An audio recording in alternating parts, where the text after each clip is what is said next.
भूतनाशक बाबा डरावनी कहानियाँ। ये कहानी एक भयानक जंगल की है जो मैंने उनके घर वालों से सुनी है, जिसके साथ यह घटना हुई है। माधोपुर से लेकर श्योपुर तक फैले इस जंगल में न जाने कितने भयानक जानवर और भूत आत्माएं रहती हैं। वहाँ के लोग उस जंगल के बारे में बताते रहते हैं कि इस जंगल में आत्माएं भूत प्रेत रहते हैं। मुझे तो वैसे भी भूत प्रेतों पर विश्वास है, शायद आप लोगों को भी हो। मैं 15 अगस्त को कॉलेज गया था। वहाँ के लोग उन्हें आचार्य जी कहते थे। 15 अगस्त का प्रोग्राम खत्म होते ही हम लोग जाने ही वाले थे कि वहाँ के पड़ोसी ने उन्हें घर पर चाय पीने को बुलाया।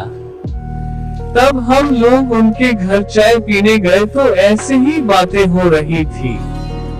तब उन्होंने अपनी आप बीती कहानी बताई कि अभी कुछ दिनों पहले मेरे बेटे राजीव के साथ ऐसी घटना घटी है कि आपको क्या बताया। राजीव के पिताजी ने बताया कि एक दिन मेरी तबीयत खराब हो गई थी। तब मैंने राजीव को जंगल से बकरियों के लिए चारा लाने के लिए भेज दिया था। राजीव वैसे तो कभी कभी जंगल जाता था, पर वो हमेशा काम से जी चुराता था। पर आज उसे मजबूरी में जंगल जाना पड़ा। वो रास्ते में चलता गया, उसे कहीं भी पास में चारा नहीं मिला, क्योंकि पास के सारे पेड़ तो पहले से ही बकरियों के लिए काट चुके थे। वो जंगल के और अंदर चला गया। वो घने जंगल में पहुंच गया, जहां पर बहुत पास पेड़ खड़े हुए थे। पेड़ इतने घने थे कि आसमान तो नजर ही नहीं आ रहा था। बरसात का टाइम था, अच्छी बरसात हो गई थी तो पूरा जंगल हरा भरा हुआ था। पत्थरों पर पानी ऐसे बह रहा था जैसे साफ कोई झरना बह रहा हो।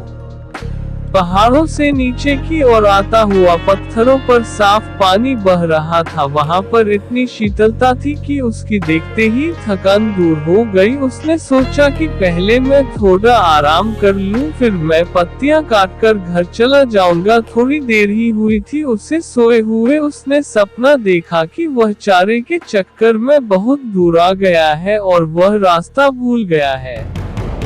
उसने सपने में देखा कि उसके सामने कोई खड़ा है। उसकी शक्ल देखते ही उसकी आंखें खुल गई और वह डर गया। अब उसे और ज्यादा डर लगने लगा। अब चारा तो काट रहा था, पर वह सपने की बात याद करके बहुत घबराया हुआ था।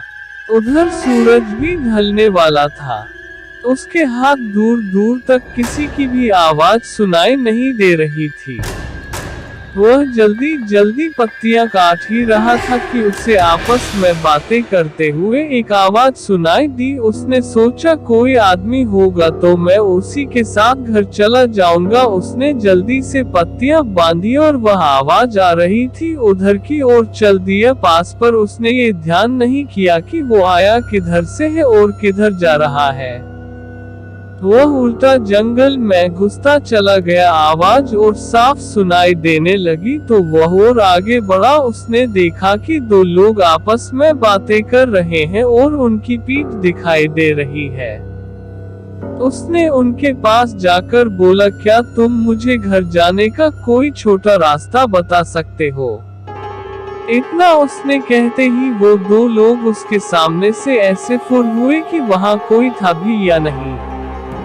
उनके गायब होते ही उसके पसीने छूट गए और वह बेहोश हो गया। जब उसे होश आया तो वह क्या देखता है कि वो सपने वाला आदमी उसके सामने खड़ा है। बड़ी बड़ी लाल आंखें, दांत बाहर निकले हुए ऊपर से नीचे तक, इतना भयानक कि वह डर गया और पागल सा होकर भागने लगा। उसने देखा कि एक भालू उसकी ओर भागता हुआ आया और उसके ऊपर झपटा। उसे लगा कि अब नहीं बचने वाला। उसके तो होश ही उड़ गए। वह एकदम बैठ गया और वह भालू ऊपर से निकल के नीचे गिरते ही वह आदमी बन गया। उसके गाल पिचके हुए, हाथ टेढ़े और पैर उल्टे, ये लंबी दाढ़ी और दांत होठ कटकर बाहर निकले हुए। राजीव तो बस उसे देख रहा था, पर उसके होश ठिकाने नहीं थे।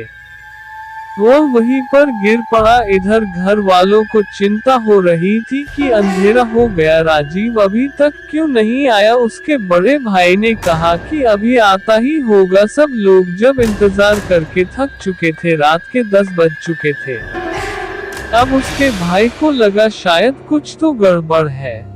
कुछ लोगों ने कहा चलो ढूंढते हैं, क्या पता इतने बड़े जंगल में कहाँ क्या हो गया होगा। सब लोग लाठी भाले टार्च लेकर उसे ढूंढने निकल पड़े। उसका भाई अपाहिज था, वह एक पैर से चलता था, इसलिए उसके पिताजी ने कहा बेटा तू यहीं रह अपनी माँ और बहन के पास, हम लोग जाते हैं, कुछ खबर होगी तो हम बताएंगे। पूरी रात जंगल में ढूंढते हुए हो गई पर उसका कुछ नहीं पता चला। जहाँ तक वो लोग जाते थे वहाँ तक सारा जंगल छान मारा मगर राजीव का कोई पता नहीं। सब लोगों ने कहा कि अभी घने जंगल में जाना ठीक नहीं है, अभी सुबह होते ही चलेंगे। अभी 4 बजे है, अभी 1 घंटे में सुबह हो जाएगी। सब लोगों ने वहीं बैठकर सुबह का इंतजार करने लगे। थोड़ी देर बाद सुबह हो गई। सब लोगों ने कहा चलो अब चलते हैं। सब लोग चल दिए आवाज लगते हुए। राजीव पर राजीव बेचारे की भूख प्यास के मारे वो हालत हो गई थी कि वह सुध-बुध खो बैठा था।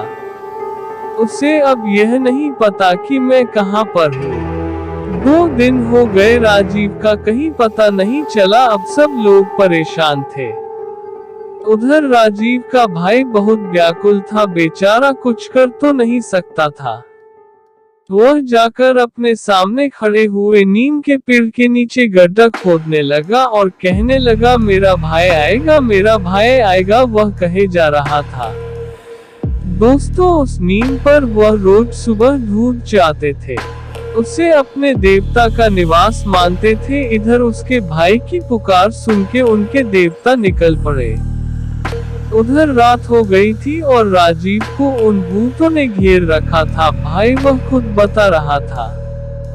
भाई क्या बताऊं, उस रात की बातें याद करके मैं अभी भी डर जाता हूँ। वहाँ पर इतने भूत एक साथ मैंने क्या किसी ने सपने में भी नहीं देखे होंगे। किसी की गर्दन अलग, कोई बिना आँख कान, कोई ढांचा मेरे चारों तरफ तांडव कर रहे थे। मैं कभी जिंदगी में सोच नहीं सकता कि ऐसा दिन भी आएगा। ऐसी तरह तरह की आवाजें निकाल रहे थे, सारा जंगल उनकी आवाज से गूंज रहा था। मुझे लग रहा था कि मैं अब बचने वाला नहीं हूँ। लगता है ये लोग मुझे मार डालेंगे। मैं तो इतना डरा हुआ था कि मैं रो रहा था कि अचानक घोड़े के पैरों की आवाज आई। सब लोग एकदम शांत हो गए। इन सब लोगों ने आस तोड़ दी कि अब हमें राजीव नहीं मिलेगा। सब लोग वापस आ गए। सारे घर में मातम सा छा गया। इधर किसी ने कहा कि किसी भगत को बुलाओ और पता कराओ कि वो अभी तक जिंदा है कि नहीं, वो लौट आएगा कि नहीं। एक आदमी वहां के भगत को बुलाने चला गया। उधर राजीव के देवता वहां पर पहुंचे, हाथ में तलवार, घोड़े पर सवार। उनको देखते ही सारे भूत भागने लगे। उन्होंने एक एक को पकड़ पकड़ के ऐसे मारा जैसे कोई हीरो फिल्म में एक योद्धा सबको काट देता है। जैसे ही उनकी तलवार उनकी गर्दन पर पड़ती वह मिट्टी में मिल जाते। ये सब राजीव अपनी आंखों से देख रहा था। तब उस घुड़सवार ने कहा कि तुम अब चिंता मत करो, मैं आ गया हूँ और सुबह तक कोई तुम्हें लेने आ जाएगा। अब तुम बेफिक्र होकर सो जाओ। उनके आने से मेरा सारा डर खत्म हो गया और मैं आराम से सो गया। इधर भगत जी आए, उन्होंने अपना ध्यान लगाकर देखा और कहा कि तुम्हारा लड़का सही सलामत है और कल आ जाएगा। तुम्हें चिंता करने की कोई जरूरत नहीं है। वहां पर तुम्हारे देवता पहले ही वहां पहुंच चुके हैं और राजीव का भाई अभी वहीं पर बैठा है और कहे जा रहा है वह किसी की भी बात नहीं मान रहा है। जो भी उसे वहां से उठाने को जाता वो उसे धकेल देता था। सुबह उसकी आंख खुली तो वहां पर एक आदमी ने उसे पूछा कि तुम कहां से आए हो और कहां जाना है, मैं तुम्हें तुम्हारे घर पहुंचा देता हूं। और वह अपनी साइकिल पर बिठाकर उसे उसके घर छोड़ दिया। घर वालों को देखकर वो ऐसा रोया कि वह बेहोश हो गया। 3 दिन का भूखा प्यासा कमजोर हो गया था। फिर उसे अस्पताल ले गए, वहां वो 2-3 दिन बाद ठीक हो गया।